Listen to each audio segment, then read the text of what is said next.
नमस्कार, मैं हूं विक्रम उपाध्याय और आप देख रहे हैं इलेक्शन मंत्रा। इलेक्शन मंत्रा में आज हम बात कर रहे हैं लोकसभा के चुनाव परिणाम पे। जैसा कि आप सब लोग जानते हैं, किसी एक पार्टी का यहां बहुमत नहीं मिला है। सबसे बड़े कोएलिशन के रूप में एनडीए आगे दिखाई दे रहा है और उसी से ये सवाल उत्पन्न हो रहा है कि एनडीए गठबंधन की सरकार अगर बनेगी तो क्या नरेंद्र मोदी फिर से प्रधानमंत्री बनेंगे। यह सवाल इसलिए है कि नरेंद्र मोदी अभी तक जितनी भी सरकारें चलाई हैं, चाहे वो गुजरात विधानसभा में अपनी बहुमत की बात हो या केंद्र में बहुमत की बात हो, हमेशा एक बड़ी मेजॉरिटी के साथ सरकार चलाते रहे हैं। वे अपने तरीके से कामकाज करते हैं, निर्णय लेते हैं और उसका एक अपने ऊपर ओनस भी लेते हैं। इस बार के चुनाव परिणाम में वो बात अब सामने नहीं दिखाई दे रही है। इसी में एक सवाल उत्पन्न हो रहा है कि क्या नरेंद्र मोदी दूसरे वाजपेयी बन सकते हैं। दूसरे वाजपेयी यानी अटल बिहारी वाजपेयी, जिन्होंने अपने नेतृत्व में 13 गठबंधनों के साथ एक कोएलिशन गवर्नमेंट सक्सेसफुल चलाया था, जिसे कहा जा रहा है कि भारतीय लोकतंत्र के इतिहास में वाजपेयी पहले ऐसे नेता हैं जिन्होंने अपना कार्यकाल एक गठबंधन सरकार के मुखिया के रूप में पूरा किया।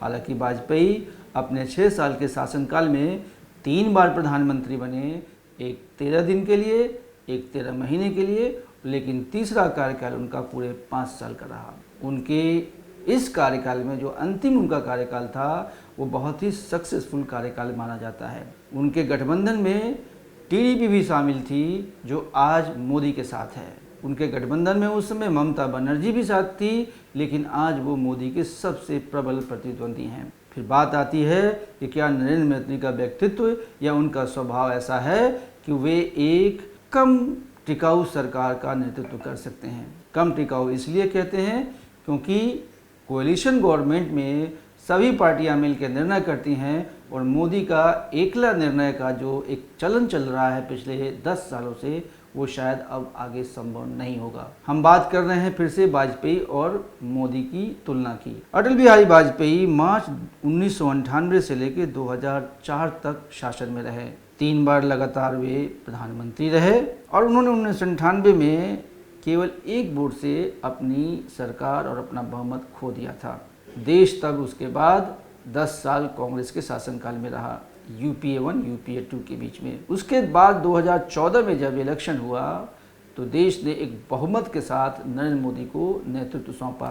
10 साल उन्होंने ठसके के साथ पूरा अपना कार्यकाल पूरा किया। लेकिन आज जो चुनाव परिणाम सामने आया है, उससे यह सवाल उत्पन्न हो रहा है कि क्या फिर से खिचड़ी सरकार का दौर शुरू हो रहा है। क्या भारत जैसे देश के लिए जो इस समय विकास के पथ पर तेजी से चल रहा है, क्या उसके अनुरूप ये सरकार काम कर पाएगी। यानी सरकार जो मुखिया होगा, यानी जो प्रधानमंत्री होगा, क्या अपने तरीके से निर्णय कर पाएगा। ये सवाल इसलिए कि टीडीपी इसके पहले जब सरकार में, वाजपेयी की सरकार में थी, तो उसकी तमाम शर्तें थी, ममता बनर्जी की तमाम शर्तें थी। कोएलिशन गवर्नमेंट में जो भी पार्टियां शामिल होंगी मोदी के साथ, वो अपनी अपनी शर्तों पे शामिल होंगी। वो अपने अपने तरीके से मंत्री पद की मांग करेंगे।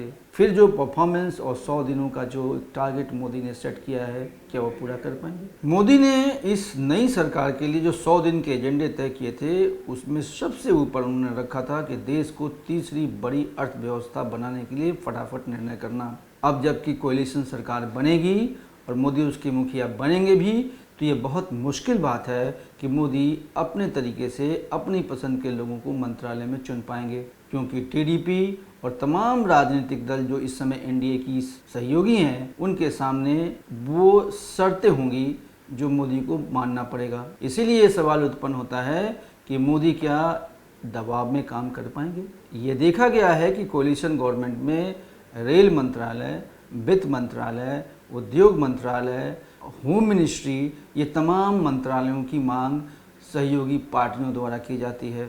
अब ये तय करना कि सारे मंत्रालय भारतीय जनता पार्टी के नेताओं के पास रहेंगे, ये बहुत बड़ा कठिन काम होगा। मोदी की एक और चुनौती होने वाली है, वो होने वाली है रक्षा के क्षेत्र में।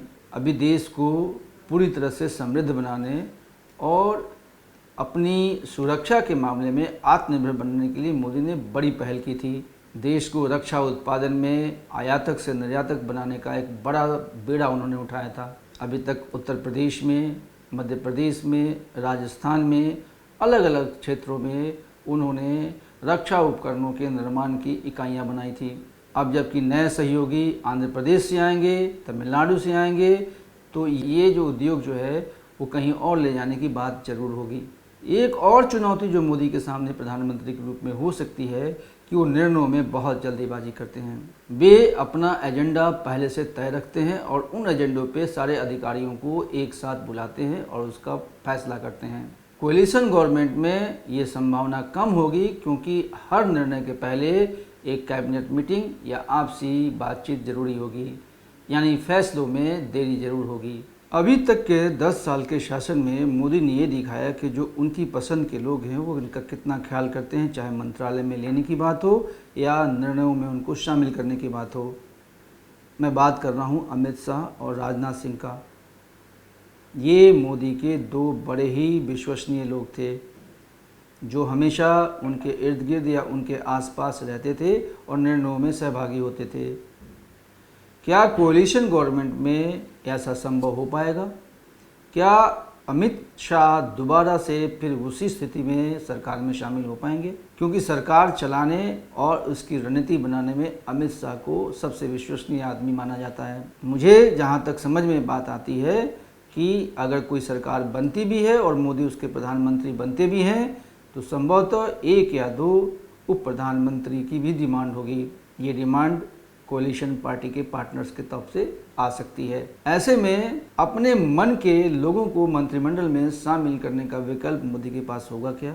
यह भी एक सवाल है। इस चुनाव में एनडीए ने जो अपना एजेंडा रखा था उसमें सबसे ऊपर रखा था राम मंदिर का, धारा 370 का, और जो सोशल वेलफेयर की स्कीम्स चलाई थी उसका। मोदी बार बार लगातार यह प्रचार करते रहे कि उनकी सरकार ने गरीबों को 5 किलो अनाज, सबके लिए स्वास्थ्य की सुविधाएं, आवास की सुविधाएं, नल की सुविधाएं, बिजली की सुविधाएं तमाम दी हैं, वो आगे भी जारी रहेंगे।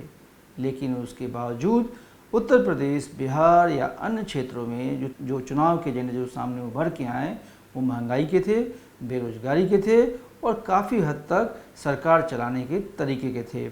अब जब ये सरकार बनेगी एनडीए की और उसका अगर मुखिया मोदी बनते हैं, तो उनके सामने सबसे बड़ी चुनौती यह होगी कि वेलफेयर स्कीम्स को और बढ़ाना, लोगों को पैसे देना या उनकी जेब तक पैसे पहुंचाना, या फिर सबके लिए एक रोजगार का बड़ा अवसर तैयार करना। यानी अगले कुछ साल के लिए सरकार को प्लान्ड एक्सपेंडिचर के बजाय नॉन प्लान्ड एक्सपेंडिचर बढ़ाने पड़ेंगे। उसका असर अर्थव्यवस्था पे पड़ेगा, घाटा भी बढ़ेगा और बजट पे इसका असर दिखेगा। यानी जो मोमेंटम बना हुआ है आर्थिक ग्रोथ का, शायद उसको कुछ समय के लिए कंप्रोमाइज़ करना पड़े। क्या मोदी ऐसा चाहेंगे कि ये जो मोमेंटम बनी है, जो पूरी दुनिया में भारत को एक बेहतर इकोनॉमिक स्टेटस वाली कंट्री या इकॉनमी के रूप में देखा जा रहा है, क्या उससे कंप्रोमाइज़ कर सकते हैं? शायद मोदी के लिए पहली नज़र में ये संभव नहीं होगा। और अंत में एक बात और, इस चुनाव में ये साबित हुआ है कि भारतीय जनता पार्टी जिसे स्ट्रॉन्ग होल्ड कहती है, जहां डबल इंजन की सरकार कहती है, वहां परिणाम अच्छे नहीं आए। खास करके हम उत्तर प्रदेश की बात करें, राजस्थान की बात करें, हरियाणा की बात करें या महाराष्ट्र की बात करें, इन सभी स्टेट्स में भारतीय जनता पार्टी अकेले या कोलिशन की सरकार में है, जहां परिणाम अच्छे नहीं मिले। क्या मोदी लगातार अब भी डबल इंजन की सरकार का एक स्टेटमेंट जारी करते हैं या लोगों को एक सपना दिखाते हैं कि केंद्र में अगर बीजेपी की सरकार है और राज्यों में भी बीजेपी की सरकार है तो वहाँ ज़्यादा तरक्की होती है, ज़्यादा विकास होता है, ज़्यादा लोगों को अवसर मिलता है? जो इस चुनाव परिणाम के बाद ऐसा लगता है कि लोगों ने इसको नकार दिया है। यानी स्टेट्स को अपने तरीके से काम करने देने होंगे। स्टेट्स अपने एजेंडे को अपने तरीके से बना सकता है, चला सकता है, अपनी नीतियां बदल सकता है, बना सकता है। उसका केंद्र के ऊपर बहुत दबाव नहीं होना चाहिए। ये सब कुछ ऐसी बातें हैं जो आने वाले दिनों में लगातार उठाए जाएंगे, उस पर चर्चा भी की जाएंगी। फिलहाल लोकसभा 2024 का यह चुनाव यहीं संपन्न हुआ है और अगले कुछ दिनों में नई सरकार की रूपरेखा सामने आ जाएगी। प्रधानमंत्री नरेंद्र मोदी क्या तीसरी बार भी प्रधानमंत्री बनेंगे? लोगों के मन में पहले भी सवाल थे और तब जब तक कि एनडीए की बैठक न हो जाए और मोदी को फिर से नेता न चुन लिया जाए, ये सवाल बना रहेगा। अभी तक भारतीय लोकतंत्र के इतिहास में लगातार 3 बार प्रधानमंत्री बनने का गौरव केवल जवाहरलाल नेहरू को प्राप्त है। मोदी क्या उस रिकॉर्ड को तोड़ सकते हैं, बराबरी कर सकते हैं, ये देखना बाकी है।